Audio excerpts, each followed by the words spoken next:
Bonjour tout le monde, c'est Margot, j'espère que vous allez bien, perso moi ça va. Du coup aujourd'hui on se retrouve pour un nouvel épisode et aujourd'hui je suis de retour pour vous parler du film coréen Yadang de Snitch que j'ai eu la chance de voir en avant-première au festival du film de Shanghai.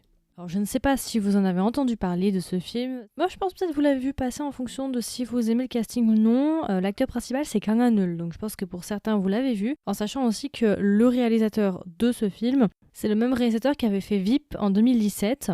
Donc voilà, je sais pas si vous en avez entendu parler, c'est un petit peu le dernier film d'action. Donc il est sorti en Corée du Sud le 16 avril 2025 et moi je l'ai vu du coup au mois de juin au festival de Shanghai. Alors rapidement, je vous ai déjà donné le casting mais je vais vous redonner quelques acteurs. Donc en acteur principal, on a Kang Han-eul qui va jouer le rôle de Lee Kang-soo. Ensuite nous avons Yoo Hae-jin. Alors Yoo Hae-jin, c'est pas forcément un acteur qu'on voit souvent en acteurs principaux, souvent il joue des acteurs secondaires, mais c'est un acteur qui a fait beaucoup de films principalement. Ensuite, nous avons Park Hae-joon, pareil, acteur qu'on voit souvent, qui avait joué, il me semble, si je dis pas bêtises, dans World of the Married. Est-ce que c'était lui? Ouais, il avait joué le mari dans World of the Married. I Haven't Done My Best, c'est un drama dont j'ai déjà parlé sur le podcast. Ardal Chronicle, Jeicho, When Life Gives You Tangerines. Au niveau des films, il avait fait dans Believer 2, 20th Century Girl, Emergency Declaration, Broker. Broker, je ne le situe pas. C'est un acteur que vous avez déjà vu. C'est un visage familier. Et ensuite, un acteur aussi que vous connaissez, c'est Lee Kang-soo. Lee Kang-soo, si vous connaissez pas, il avait joué dans Itaewon Class. C'était un de ses rôles les plus connus, pour moi en tout cas. Il avait aussi joué dans Glitch, The Terror of the Night Fox, saison 2, The Bequest, Wedding Impossible et plein d'autres dramas. Et ensuite, nous avons Choi Woo-bin, qui elle aussi a fait quelques dramas, Les Sweet Home, saison 2, saison 3, My Lovely Boxer, Snowdrop, Voice 4, Who is She, The Witch partie 2. Bon. Okay, il y a beaucoup de casting, je vais peut-être pas donner tout le monde, mais voilà, c'est principalement le casting principal. Alors rapidement, du coup, de quoi parle de Snitch, Yadang de Snitch, pour celles et ceux que ça intéresse. Yadang de Snitch, en fait, ça parle de notre personnage principal qui s'appelle Lee Kang-soo. On nous explique que Lee Kang-soo, sa spécialité, c'est d'être une taupe, c'est d'être une poucave. Ouais, c'est vrai que comme ça, c'est pas très sexy.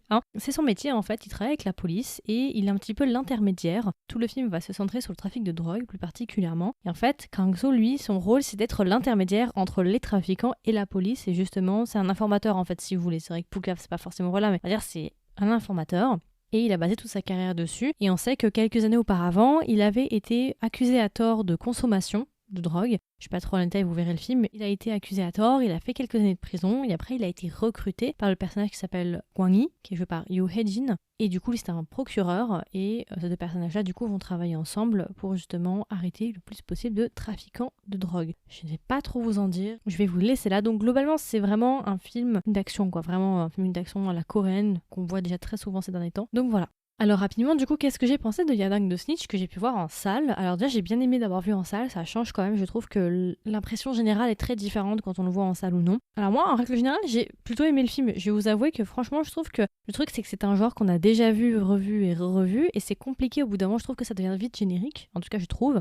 Mais je trouve quand même que ce film a réussi à tirer son épingle du jeu. Alors c'est un petit peu les vibes de vétérans sur les bords, mais j'ai bien aimé le film pour plusieurs aspects. Déjà j'ai bien aimé Kang Han-eul. Kang Han-eul, si vous appréciez Kang Han-eul, je pense que vous aimerez le film, même si j'ai quelques petits points par la suite à discuter. En fait, ce que j'ai bien aimé avec ce film, et je trouve ce qui fait la différence avec ce film, c'est justement le personnage de Kang-soo et son évolution. Parce qu'en général, dans les histoires, on peut deviner un petit peu ce qui va se passer avec le personnage, par quoi il va passer, et ce genre de choses. Et vers le milieu du film, il va se passer quelque chose auquel je m'attendais pas nécessairement, ou en tout cas par rapport au personnage il va vivre des transformations, on va dire ça comme ça, et c'est vrai que c'était assez inattendu et c'était un petit peu antagoniste de la part du scénariste d'écrire ça, mais en même temps très formateur pour la suite de l'histoire. Ça a pris un petit peu une tournure inattendue, mais j'ai bien aimé justement ce changement là. Bref, je vous en dirai pas trop, je vous laisserai regarder, mais en règle générale je trouve que voilà, c'est une histoire assez sympa. Le seul truc c'est qu'il y avait quand même un truc assez prévisible, tu le sais tout de suite en fait, enfin moi je l'ai su dès les premières secondes, j'ai deviné voilà ce qui allait se passer. Bon, ça c'est un petit peu dommage, c'est le jeu aussi en même temps, après avoir vu beaucoup de films et de dramas, au bout d'un moment tu sais, tu connais les codes, tu peux cramer. Mais ouais, en règle générale, franchement, j'ai bien aimé. C'était, en fait, j'attendais pas à grand chose. J'avais peur d'être déçue par rapport à ce film-là, vu que voilà, c'est des genres que la Corée adore faire ça ces derniers temps. C'est un truc de fou. Il nous en sort par la pelle de ce genre de drama. Et du coup, c'est vrai que j'étais un petit peu inquiète. Je me suis dit, oulala, qu'est-ce que ça va être? Mais j'avais quand même envie de voir parce que pour ceux qui le savent, je suis allée du coup au festival de Shanghai. J'étais accréditée presse, donc j'ai pu du coup choper des places et je me suis dit bon allez, tant qu'on y est, allons-y.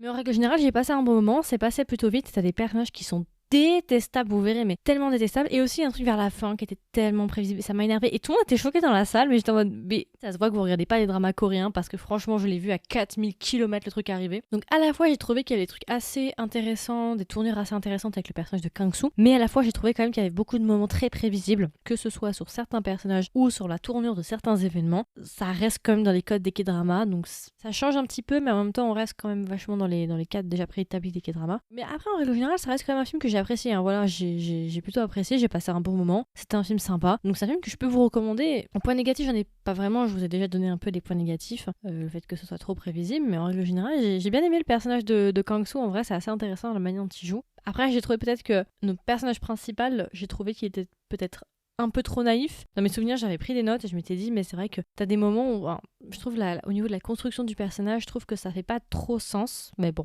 après, voilà, je vous laisserai regarder. Hein. Mais il y avait des moments très très drôles aussi. Il y a un moment à la fin, la salle c'était un amphithéâtre en fait, mais en version cinéma, c'est un truc énorme. Et la salle hurlait de rire. Et la scène de fin, elle est vraiment, enfin vous verrez, mais c'était très très drôle. Et du coup, alors si je devais le recommander à un ami ou une amie, qu'est-ce que je lui dirais et est-ce que même je lui recommanderais le film? Moi, je vous le recommande, mais après, toujours avec un peu les mêmes conditions. Après, je pense que c'est quand même un film qui peut plaire plus ou moins à tout le monde. C'est un film qui est accessible à tout le monde, je pense. C'est pas un film d'auteur, par exemple, qui est un petit peu plus niché, on va dire. Je pense que ça, clairement, ça peut plaire à peu près à tout le monde. Si vous aimez bien les films d'action, avec justement tout ce qui est police versus trafic en drogue et ce genre de choses, avec des personnes extrêmement puissantes, extrêmement riches, voilà. Le setting commun, on va dire, des K-dramas. Et aussi, si vous aimez Kang Han-eul, principalement, si vous aimez cet acteur-là et que vous voulez voir un de ses nouveaux projets, je vous recommanderais de le regarder. Et voilà, si vous voulez un petit film sympa, vous savez pas trop quoi regarder, pourquoi pas le mettre de côté dans votre watchlist. Je ne sais pas au moment où vous m'écoutez si le film est déjà disponible en streaming sur des plateformes ou ce genre de choses. Dans le cas où c'est pas le cas, voilà.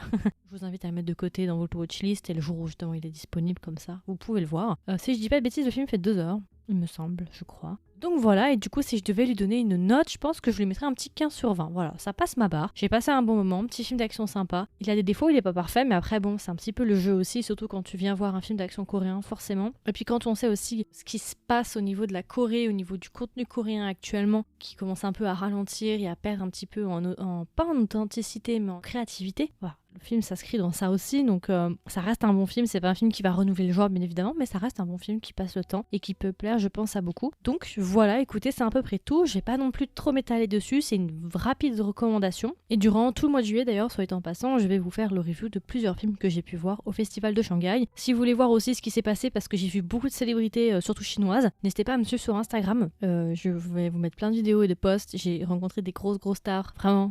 Des grands noms, vraiment, ouais, non, j'ai été saucée là pour le festival, vraiment, ils m'ont mis bien. Donc voilà, écoutez, comme d'habitude, n'hésitez pas à me donner vos retours. Est-ce que vous avez vu Yadang de Snitch? Est-ce que vous l'avez aimé, vous ne l'avez pas aimé? Si vous ne l'avez pas encore vu, est-ce que vous comptez le voir et lui laisser une chance? Il y aura une section commentaires si vous m'écoutez sur Spotify et YouTube. Si jamais vous voulez être au courant des dernières sorties, n'hésitez pas à vous abonner sur votre plateforme d'écoute préférée. Et si jamais vous voulez m'aider et me soutenir, n'hésitez pas à me laisser une note ou un review, soit sur Spotify ou bien sur Apple Podcast. Et puis voilà, écoutez, je vous souhaite une agréable journée ou une agréable soirée et je vous dis à la prochaine pour un nouvel épisode. Bye bye!